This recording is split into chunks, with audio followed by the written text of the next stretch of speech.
ኔቶ አብቅቶለት የመካው ኔቶ አክቲቬት ይደረጋል ወይስ አይደረግም? ይህ አሁን የምላችሁ ነገር ሀፕን ሊያደርግ በጣም ጫፍ ደርሶ ነበር። በእስልምና ሃይማኖቱ ምክንያት አልኮል አላስተዋውቅም ያለው የቲክቶኩ ንጉስ። ቱርክና እስራኤል ትልቅ ፍጥጫ ውስጥ ገብተዋል። ሰበር የተባለ አዲስ ዜና ይዤላችሁ መጥቻለሁ።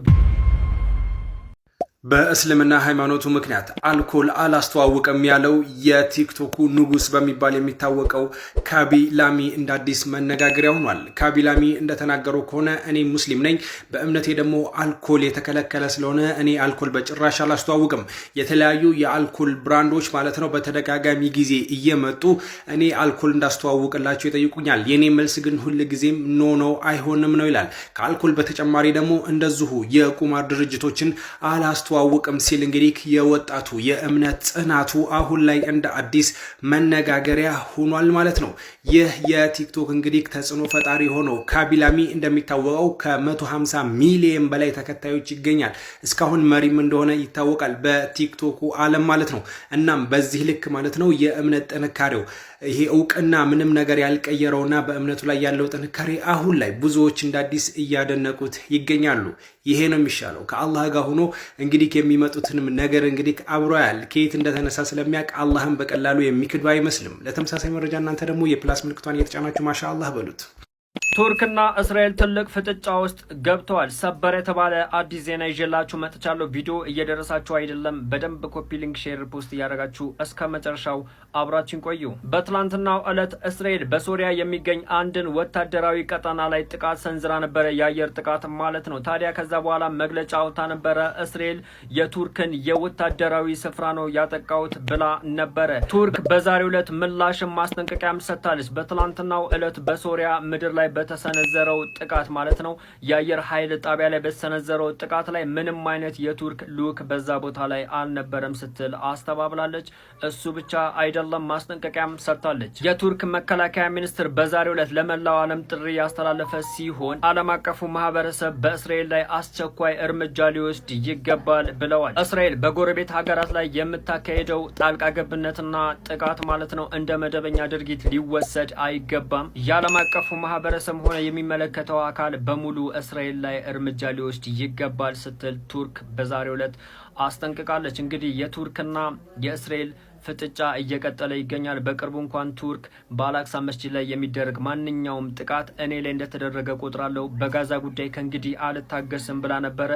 እስራኤልም እንደዛ መሰል ምላሽ የሚመስሉ መግለጫዎችን እያወጣች ነበረ። በትላንትናው ዕለት እንኳን በሶሪያ ምድር የቱርክ የወታደራዊ ቀጠና ላይ ጥቃት ሰንዝሬያለሁ ብላለች። ይህም ለቱርክ እንደ ድፍረት ነው የሚቆጠረው። ውጥረቱንም ከፍ እያደረገው ይገኛል። በዚህ ጉዳይ ላይም ሆነ በሌላ ጉዳዮች ላይ አዳዲስ ዜና ሲመጣ አደርሳችኋለሁ። በደንብ ሼር፣ ኮፒ ሊንክ፣ ሪፖስት እያደረጋችሁ አዳርሱት። ኔቶ አብቅቶለት የመካው ኔቶ አክቲቬት ይደረጋል ወይስ አይደረግም? ይህ አሁን የምላችሁ ነገር ሀፕን ሊያደርግ በጣም ጫፍ ደርሶ ነበረ በትላንትናው ዕለት። ትላንትና ይህም የሆነው እንግዲህ በእስራኤልና በተርኪ መካከል ያለው መገፋፋት ነው። ትላንትና የእስራኤል የጦር ጀቶች ተርኪ ድንበር አካባቢ ላይ የሚገኝ ሶሪያ ውስጥ የሚገኝን የኤርቤዝ የተርኪ ባለስልጣናት መጥተው ጎብኝተው መልሰው ሊያለሙ ተስማምተው ከተመለሱ በኋላ የእስራኤል ፕሌኖች ሄደው ጥቃት አድርሰውበታል። ይህንን ተከትሎ ያ ጥቃት ማድረሱ ብቻ ሳይሆን ይህ ኤርቤዝ የተርኪ ሳውዘርን ቦርደር አካባቢ ወይም የተርኪ የደቡባዊ ድንበሯ አካባቢ የሚገኝ ሶሪያ ውስጥ ቢሆንም ደቡባዊ ድንበሯ ላይ የቀረበ መሆኑን ተከትሎ እነዚህ የጦር ጀቶች የእስራኤል የጦር ጀቶች ወደዛ እንቅስቃሴ ሲያደርጉ በነበረ ሰዓት ተርኪ እነዚህ ጦር ጀቶች መምጣታቸውን በመረዳት ወደ ግዛቷ እየቀረቡ መሆኑን በመረዳት እንግዲህ የተርኪ የጦር አየር አብራሪዎች ኦልሬዲ ፕሌናቸው ውስጥ ገብተው ጀቶቻቸው ውስጥ ገብተው ትዕዛዝ ብቻ እየጠበቁ እንደነበረና ምናልባትም ለመጀመሪያ ጊዜ የተርኪ የጦር ጀቶችና የእስራኤል የጦር ጀቶች አየር ላይ ሊገናኙ ጫፍ ደርሰው ነበረ። እዚህ መሀል ላይ እንግዲህ የአሜሪካ ዲፕሎማቶች ይህ ተሯሩጦ ጉዳይ ተርኪ ፕሌኗን እንዳታስነሳ ለምነው ነው ያስቆሙት። ይህ ለምን ሆነ ካላችሁ እንግዲህ ተርኪ ምላሽ መልሳ ከነበረና በትላንትናው ዕለት የእስራኤል የጦር ጀቶች መታጥላ ከነበረ በእስራኤልና በተርኪ መካከል ፊት ለፊት ውጊያ ተጀመረ ማለት ነው። ተርኪ እንደምታውቁት የኔቶ አባል ናት። እስራኤል አጸፋ መልሳለሁ ብላ የተርኪን አሴቶች ወር ተርኪን የምትመታ ከሆነ የኔቶ እንግዲህ አናታኮን ዋን ኢዘን አታኮን ኦል ነው የኔቶ ፕሪንሲፕል። እንደምታውቁት የኔቶ አንድ አባል ሀገር ከተመታ ሁሉም እንደተመታ ሁሉም እንደተጠቃ ነው የምንወስደው ነው። ኔቶ የኔቶ ሁለተኛ የጦር ሰራዊት አዋጭና ከፍተኛ ሲግኒፊካንስ ያላት ተርኪ ከተጠቃች በእስራኤል ከተጠቃች ኔቶ ዲፌንድ የማድረግ ግዴታ አለበት ማለት ነው። ይህን ግን የኔቶ አንደኛዋ ወታደር አዋጭ የሆነችው አሜሪካ እሺ ብላ ከኔቶ ጋር አንድ ላይ ሆና እስራኤልን ትመታለች የሚለው ዘበት ነው የሚሆነው ማለት ነው። ያ ሀፕን የማያደርግ ከሆነ ደግሞ እሺ ብሎ ኔቶ ይህንን ኤክሰርሳይዝ የማያደርግ ከሆነ ግን ኔቶ ዊል ቢካም ዘ ግሬተስት ጆክ ኤቨር የመጨረሻ ቀልድ የተባለ ድርጅት ይሆናል። ኔቶ ህልውናው ያበቃለታል ማለት ነው። the happiest dude about this በዚህ ደግሞ በጣም የሚደሰተው ማን ነው?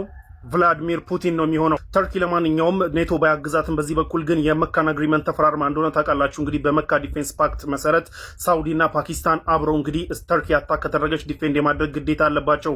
ለማንኛውም ተርኪ በሁለቱም በኩል ነው አግሪመንት ያላት። ነገር ግን እስካሁን ድረስ ያለችበትና የዓለም ትልቁ የሚባለው የጦር ቃል ኪዳን ኔቶ ተርኪን ዲፌንድ የማያደርግ ከሆነ ያበቃለታል ማለት ነው። ሱረቱል ከህፍ የውመል ጁምዓ ሱረቱል ከህፍን የቀራ ሰው አዳአ ለሁ ሚነ ኑር ለሱ ከብርሃን ያበራለታል።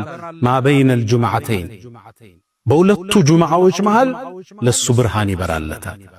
እንድንቀራ በየጁምዓው የተፈለገ ተከታዮቹን አስተምሮት እንድናገኝ የመጀመሪያ ሙቶ መቀስቀስ እውነት እንደሆነ የሰው ልጅ ለላብጥ አልተፈጠረም። አፈሐሲብቱም አነማ ኸለቅናኩም ዐበተን ወአነኩም ኢለይና ላ ቱርጀዑ ዝም ብለን ለከንቱ የፈጠርናችሁ ወደኛ ማትመለሱ ይመስላችኋል ይላል አላህ። ዝም ብለን ነግደን ፎቅ ሰርተን ቤት ሰርተን ተጋብተን ልንሄድ ብቻ ነው ይሄን የተፈጠርንበት ዓላማ? ሌላ ትልቅ ቁም ነገር አለ። ሙቱም መቀስቀሳል። ኡበይ ኢብኑ ኸለፍ የሚባል የቁረይሽ መሳፍንት ውስጥ አንዱ ነቢዩ ዓለይሂ ሰላቱ ወሰላም የሰው ልጅ ሙቶ መቀስቀስ አለ ብለው ሲያስተምሩ አጥንት ይዞ መጣ የበሰበሰ ፊታቸውም ላይ እንዲሰባበረውና አየሩ ላይ በተነው። አንተ ሙሐመድ ያንተ ጌታ ይህን ነው ሰብስቦ የሚቀሰቅሰው አላቸው። ማላገጡ ነው አይደል? ነብዩም አዎን በርግጥ ይቀሰቅሰሃል፣ ፊቱ ያቆማሃል፣ ሳተም ይከታል አሉት ነብዩ አለይሂ ሰላቱ ወሰለም። አላህም ይሄን ላግጣውን ዝም ብሎ አላለፈው። ቁርአን አወረደ። ወደረበ ለና መሰለን ወነሲየ ኸልቀ ከምን እንደፈጠርነው ረስቶ ለኛ ምሳሌ ያደረገልን አላህ ብሎም አለ ማን ነው እነዚህን አጥንቶች ከበሰበሱት በኋላ የሚቀሰቅሰው ብሎ አለ። ቁል ብለህ በለው ዩሕይሃ አለዚ አንሸአ አወለ መራ መጀመሪያ የፈጠረው ይቀሰቅሰዋል። የሚከብደው መጀመሪያ ማስገኘት ነው። አንድ ነገር ከወደቀ በኋላ መጠገንማ ቀላል። ሙቶ መቀስቀስ አለ። የሰው ልጅ ልብ በሉ ይሄን ንግግሬ ሊኖር ነው የተፈጠረው፣ ሊሞት አልተፈጠረ። ከተፈጠርነ በኋላ አንሞትም፣ ሕይወት ይቀጥላል። ከናት ሆድ ወደዚህ ዓለም መጥተናል። ከዚህ ዓለም ወደ ቀብር ዓለም እንገባለን። ዓለሙል በርዘኽ እንለዋለን። ከቀብር ዓለም በኋላ ወደ ዋናው ዓለም የመጨረሻው ዓለም እንሸጋገራለን። ፍርድ ላይ እንቆማለን። ወይ መዘውተሪያችን ጀነት ነው፣ አላህ ይጠብቀን፣ ካልሆነም ጀሃነም። መሞት የለም ከዛ በኋላ አንዴ ተፈጠር እንጂ አትሞትም። የሰው ልጅ ቢኖር ነው የተፈጠረው፣ መኖሪያው ነው የሚለያይ። ለተርከቡና ጠበቀን አን ጠበቅ ከርከን ወደ እርከን ነው የምንሸጋገረው። ከናት ሆድ ወደዚህ ምድር፣ ከምድር ወደ ቀብር፣ ከቀብር ወደ ቂያማ፣ ከቂያማ ፍርድ ወይ ጀነት ዘላለም እንኖራለን። አላህ ይጠብቀን፣ ካልሆነ እሳት ውስጥ እንኖራለን። በረሱላችን ሰለላሁ ዐለይሂ ወሰለም ዘመን ላይ አንድ አብዱላህ ረዲየላሁ ዐንሁ ይባል ሰሐቢይ ነበረ።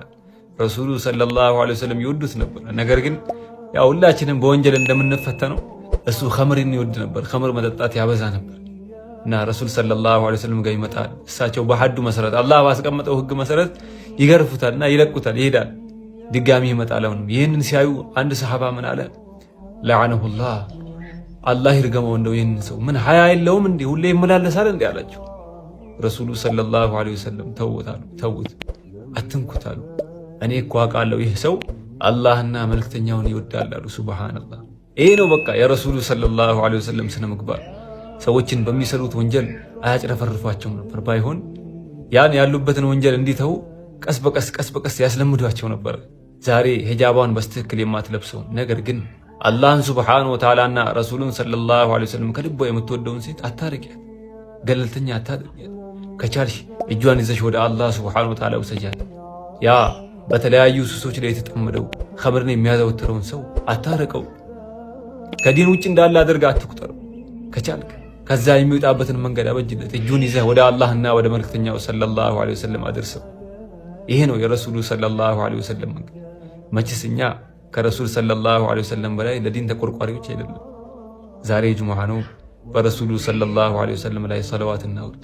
اللهم صل وسلم على الذات المحمدية والآل واغفر لنا ما يكون وما قد كان.